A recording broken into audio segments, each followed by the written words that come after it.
Welcome to e-knowledge. Good afternoon, dear students. As we all know that we have finished our human respiratory system. Okay, today we will study that what are the different steps in which we can complete the human respiration. It consists of 4 steps, that is breathing, gaseous exchange, gaseous transport and expiration. About breathing we have already done. We all know that what is breathing. It is taking of atmospheric gas into the lungs and removal of fall gas of lungs into the atmosphere. Then we have studied that it completes in 2 steps, that is inspiration and expiration. What is inspiration?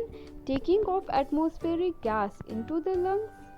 And what is expiration? Taking out of fall gas into the atmosphere. Then we have studied that what is the difference between inspiration and expiration. I hope this concept is clear to you all. Today we will study about second step, that is gaseous exchange. Here this is the diagram through which we will study about gaseous exchange at the alveolus. First of all, we should know that where gaseous exchange occurred. My dear students, it occurs inside the alveoli. This structure is of alveoli. First of all, you must know that what is this purple color structure. This purple color structure is your capillary and this yellow color structure is your alveoli. This capillaries, this purple color structure consists of blood. It contains blood inside it, and that blood where carbon dioxide concentration is more.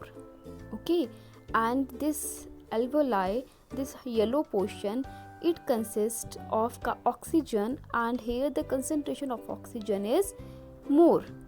Clear to you all? Understood?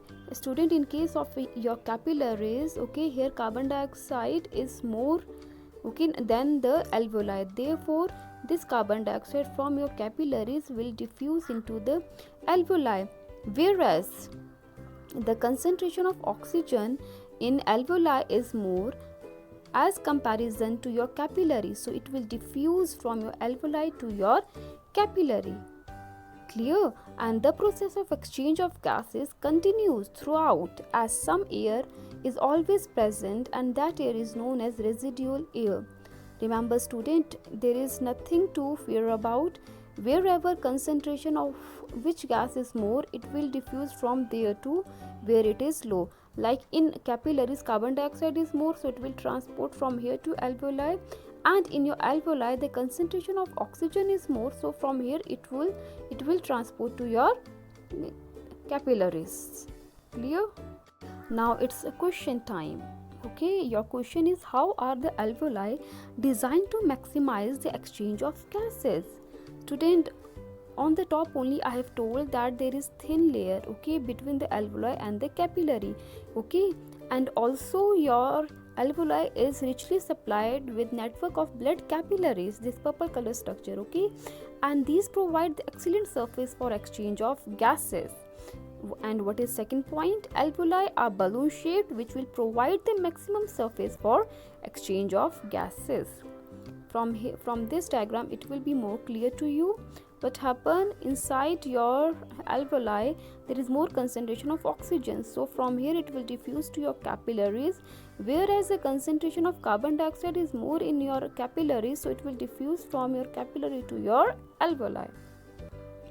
What is next question? How are lungs designed in human beings to maximize the area for exchange of gases? Okay, first of all, we all know that lungs are present in paired, okay, and they are elastic respiratory organ which is present in your thoracic cavity.